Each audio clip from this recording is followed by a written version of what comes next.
digital wala numérique. donc di nuyu aussi Abdou mi nga xamante ni moo nekk ci régie bi ak xarañte bi ba ñii di seetaan ñu mën ñu seetaan mën ñoo gis. mais aussi li ñuy wax ñu neex a dégg donc am mbégte ñëw fi saa su nekk di leen jaajëfal jërëjëf. jërëjëf keneen ki ci àndal mooy Pape Alioune Badara Dieng toujours élégant waaw ñu ngi jaar. yow laay toppandoo ak sama gars yi maa ngi lay fay nuyoo Fallou. di nuyu Pape Demba Thioune que je retrouve avec beaucoup de plaisir. mais di nuyu tous nos internautes et téléspectateurs yi ñu suivre à partir de CNM et Africa 7 di beral nuyoo toute la communauté de la quotidienne di rafetlu liggéey bi fay xew di ko teg ci loxo Naar Fall. di terminer par ñaan jàmm ci Sénégal ak mboolem dëkk yi ñu wër yëpp di ñaan yàlla dimbaliñ ba ñu am toujours une meilleure compréhension de notre mission de co-construction de ce pays et qu'à cet effet yàlla defal ñu plus de paix plus de cohésion mais également plus de développement et de progrès de manière irréversible di wax ñëpp asalaamaaleykum wa rahmatullah. waaleykum salaam wa rahmatullah li ñu koy tàmbalee démb jot nañ ci waxtaan avec le doyen Doudou Wade mais puisque tey suñu gan gi Thioune wala suñu chroniqueur judiciaire bi Thioune daf fi teew dañ ci ñëwaat un tout petit peu muy li nga xam ne mooy li journal l'Observateur bindoon démb te tey mu ñëwaat ci muy saisine bi nga xam ne le ministre de la justice garde des Sceaux def na ko le parquet pour ñu yëkkati dossier yi nga xam ne moo jëm ci juróom-ñetti fukki nit yi ñàkk seen bakkan l'Observateur aussi tey xëy xamal ñu ne lu tolloog 65 plaintes maanaam fanweer juróom-benn fukk ak juróom ci ay plainte ku mel ne Seydi Gassama ànd seek ñoom waaye itam ñu gis ne tam ci biir journal bi tam am na ñoo xam ne ay spécialistes droit pénal tam bëri na ñoo xam ne àddu nañ ci wax jafe-jafe yi nga xam ne mën nañ ko rencontrer. alors Pape Demba aujourd'hui parquet bi saisir nañ ko war na jógaat ci dossier boobu am na ay famille yoo xam ne dañu plainte mais la question bi nga xam ne moom la ñëpp di posé wu ba démb ba léegi mooy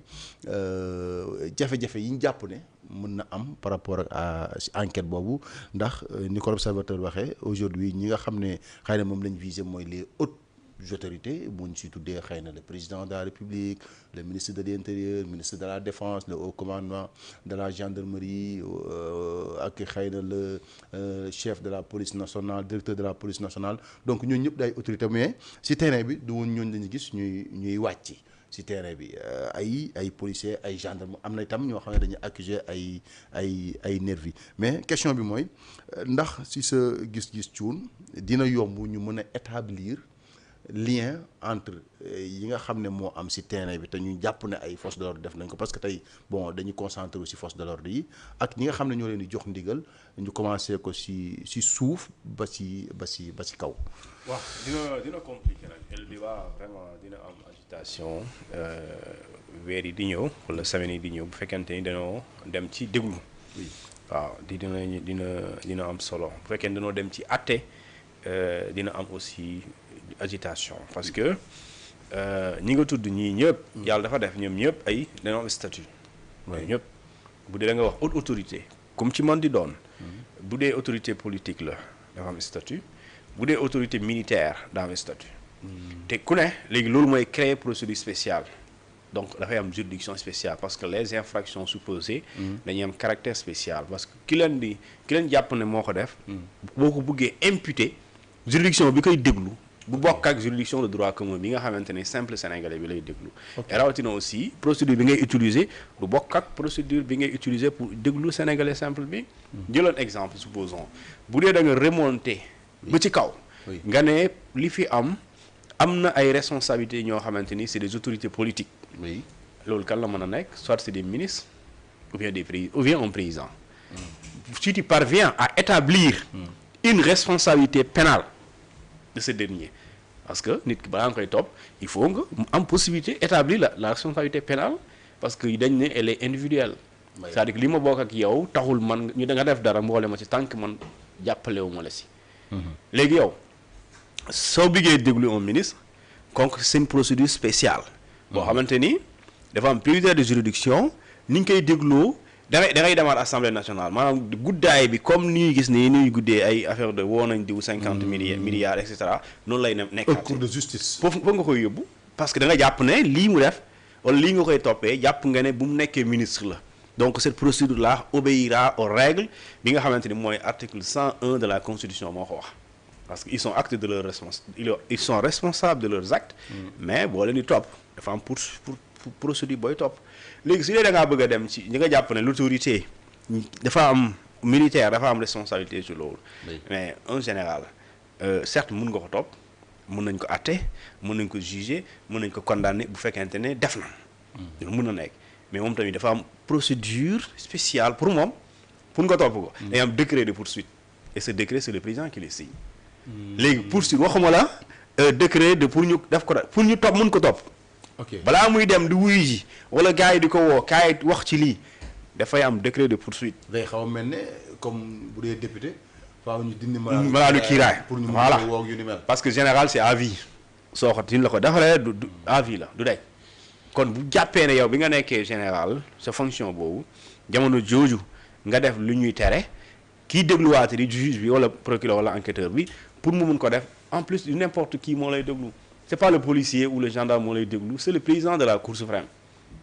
moo lay déglu waaw en général du kii du ñu ñoo leen déglu et léegi beneen bi mooy su dee dañuy ñëw ci agent public yi xam nga agent public du ay supposé nervi bokkuñu ak dara les supposé nervi waaw léegi l'agent public c'est quoi soit son policier soit son gendarme waaw léegi est-ce que foofu ci audition yi enquêtes yi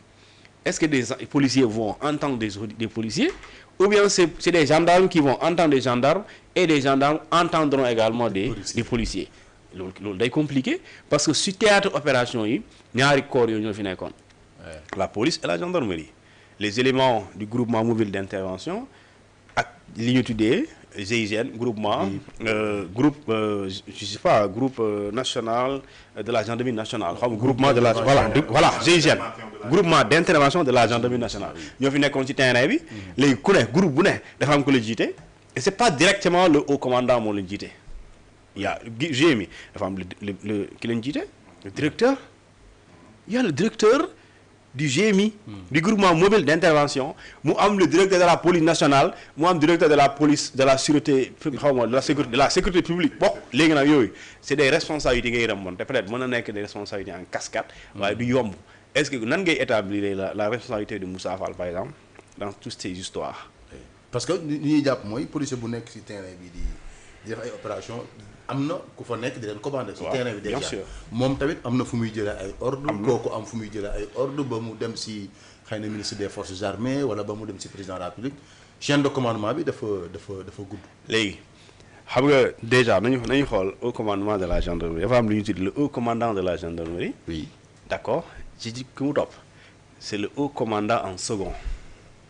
qui assiste le haut commandant de la gendarmerie et qui coordonne les actions de la gendarmerie léegi nañu dem ci jamono 2022 kan moo fi nekk Moussa Fall 2021 d'abord léegi le haut commandant en 2021 c'est qui Jean-Baptiste okay. Le commandant en second c'est Moussa Fall donc le rôle de Moussa Fall c'était d'assister Jean-Baptiste Tine et de coordonner les actions de la gendarmerie nationale loolu mooy rôle am léegi moom bu fi jógee c'est le commandant en second mooy nekk le commandant de la gendarmerie nationale ki nekkoon keneen ñëwaat remplacer ko ça veut dire que donc quand Jean-Baptiste est parti qui moo ko remplacer Moussa Fall quand il est là c'est Jean Martin fii nekk bi fi nekk moo nekkoon le haut commandant en second donc qui assistait Moussa Fall et qui coordonnait l'action de la gendarmerie nationale tu as vu et partout Sénégal fu mu daan am ay yëngu-yëngu boo yónnee takk der yi sëñ bi nag vraiment mission yi fa la doon jógee léegi nag loolu soo bëggee mu leer mënoo sauter mënoo bàyyi par exemple Jean-Baptiste waaw bàyyi Jean Martin waaw ne Moussa Fall ngay attaquer directement lu mën ne commencement kay da ngay commencer par le commencement parce que mars 2021 il y a au moins 14 nit ñoo dee 14 et sous le commandement et quand il était commandant de la gendarmerie nationale il a été limogé à Matam Macky Sall moo ko dàq Matam décret bi c'est fait à Matam pour la première fois mooy Macky Sall bu muy def tournée boobu Matam foofu la ko dàqee lu tax ñu dàq ko ñun xamuñu xëy na bu ñu duggee ci enquête dinañuy wax lu tax ñu dàq ko léegi loolu bu mu amee ñu remplacer ko Moussa Fall nekk fii ba Diomaye toog mais jamono jooju Moussa Fall nekkoon fa mais c'est Martin Faye moo nekkoon le commandant en second donc mooy bras droit donc Moussa Fall waaw léegi soo bëggee leeral Moussa Fall doo laaj Martin soo bëggee leeral li amoon 14 le mars 2021 koy laaj bu dee si gendarmerie ngay laaj koy laaj sérieusement koy laaj Jean Baptiste da nga ko ne sëñ bi yaa fi nekkoon léegi sa gars yi ñoom lañ tuumaal ne daa mel ni ñoo def lii léegi nag yow la mooy sa responsabilité laaj ko d'accord léegi ñooñu ñëpp tey ñii ay ministre lañ Jean Baptiste est ministre de l'Intérieur Martin Faye est au commandant de la gendarmerie nationale léegi beneen bi mooy oui tey fee yi li tax mu doy waar tey mooy Fallou débat bi dina am si code pénal sénégalais dafa am ay mbir yu muy wax 315 dafa am lu mu wax 315 du code pénal sénégalais daf ne délit amul crime amul bu fekkente ni crime yooyu ak délit yooyu bu ñu koy def voilà moo ngi nii 315 même ñi sénat mën nañ dem ci 315 du code pénal sénégalais article 315 du code pénal sénégalais ok voilà 315 du code pénal sénégalais balaa ngay dem après nga dem ci acte de torture yi foofu moom takk der yi bu dee ñoom lañ ci tudd 315 waaw mooy gis nga il y a ni crime waaw ni délit ni délit lorsque l'homicide les blessures et les coups étaient ordonnés par la loi et commandés par l'autorité légitime oui léegi qu'est-ce que kenn mooy autorité légitime bi l'autorité légitime elle est politique ou elle est militaire et où voilà mu nekk ko wala mu nekk keneen voilà léegi loolu Fallou léegi question bi mooy li nga war a comprendre foofu Fallou mooy bu fekkente ni nit dafa dee wala nit gaañu xam nga acte de torture sax daf ne dañ ne loolu moo gën a garaaw sax si kii parce que lii am na peut-être lu lay dédouaner yaa ngi dégg mais acte de torture amul loolu léegi ñu ne bu fekkente ni nit ki dafa dee wala mu gaañu mais jamono jooju fee yooyu fekkente ni bu muy am ki ko def wala ki ñu jàpp ne moo ko def yoon moo ko sant defal loolu wala autorité bi ko war a sant mu def ko ñu ne amul gaañu amul dee maanaam ci kanamu yoon kenn du toppaate loolu lay tekki maanaam bu fekkee policier bi waaw dafa dem ci ab manifestation waaw xëy na manifestation bi dégénéré war a ñu naroon ko rey moom mu am ordre ñëw rétablir l'ordre waaw bu fekkee dafa tirer bal kenn faatu te yoon sant ko bu fekkee dañ ko sant ne ko par exemple bu accès fii mën nga tirer bal wala yu ni mel waaw bu boobaa yoon mënu ko topp waaw léegi loolu la léegi nag dans quelles circonstances la lay yoon di sant dóoral lu muy débat bi dans quelles circonstances la lay yoon di sant yow am nga droit utiliser sa arme dans quelles circonstances parce que même tas foule waxuñ la ñëw rek tas foule bi tas foule ci code pénal sénégalais dañu naan tas foule boo ñëwee d'abord da ngay def sommation da ngay ñëw wax ak gaay ñu ne bu dee yow dañ gaay joolaa la ñuy dégg te dégguñu tubaab da ngay lakk ak ñoom joolaa avec un parleur nga wax leen pour ñu disperser nga aviser leen bu dee defuñu ko nga ñëwaat nga def sommation ne leen sëñ bi fii ñu ngeen di xamal ne amoo leen droit toog fi bu dee dégguñu nga ñëwaat encore suñ bañee léegi bu la neexee nag nga disperser foule mu neex leen mun a xarit leen léegi bu dégénéré léegi bu dee dañ la nar a éliminer su boobaa mën nga agir parce que yow da nga war a maintien l'ordre ok waaw léegi nag bu fekkente ni circonstances yi présentuwul soo rayee nit aussi nag loi mënu la couvrir waaw léegi nag dans quelles circonstances waaw nga mën ko prouver que voilà circonstances yi la léegi 316 moom waxaat presque la même chose mais bu ko waxaatee dafa indiwaat benn terme légitime défense te légitime défense dafa am condition légitime défense dafa am condition mu ne 316 mu ne il y a ni délit ni crime lorsque l'homicide les blessures et les coups étaient commandés par la nécessité actuelle de la légitime défense de soi-même ou d'autrui ok mooy su dee yow da ngaa nekk ci groupe par exemple ngeen nekk élément ay gendarme am kenn ci yéen dañ koo bëgg a faat wala yow mii dañ laa bëgg a faat léegi ñu ne la soo faatee ki la bëggoon faat boobu noonu di homicide volontaire wala homicide kenn du la topp ci loolu léegi légitime défense nag dafa am condition c'est-à-dire ki ngay jàkkaarloo. li nga yor dafay yore li nga yor mu leer na ne moom am na intention rey la léegi tey nit ki mënul yore bouteille bi nga yore pistolet mu sànni la bouteille bi nga dóor ko bala nga naan légitime défense loolu légitime défense parce que arme yi égalul. moyen de disproportion. waaw c'est ça léegi est-ce que ñi dee bu dee loolu la te ñu gis ne diw agent moo ko rey léegi agent boobu kooku ñu rey est-ce que moom il était armé ba mën a prouver que ne bu loo ko reyloon dina la rey te mënoo dellu préparé wu ñëwaat rey loolu légitime défense dafay day nekk assassinat parce que enfin homicide volontaire la ñu wax l'homicide volontaire est un meurtre c'est pas un assassinat. ok léegi nag su dee yow da ngaa dem préparé ñëw kii dafa ma doon bëggoon rey xeer la ma sànni mu rëcc xaaral dugg ci oto bi génne. loolu ce n'est plus un homicide volontaire ce n'est plus un meurtre c'est un assassinat. et assassinat dans ce cas mënu la protéger mais si acte torture fàllu xam nga loolu yoon lu wax ci torture. oui boobu moo gën a xam nga bii am na porox ndoll am na nee na légitime défense bu dee li nga def yoon moo la ko defloo wala bu dee li nga def autorité légitime moo la ko defloo mais torture amul loolu torture dañ la ne les actes de torture les traitements inhumains dégradants fépp fu ñu ko def autorité réew boobu dañoo am obligation situer les responsabilités mais pare ñu ne la quelle que soit la situation mu nekk circonstance exceptionnelle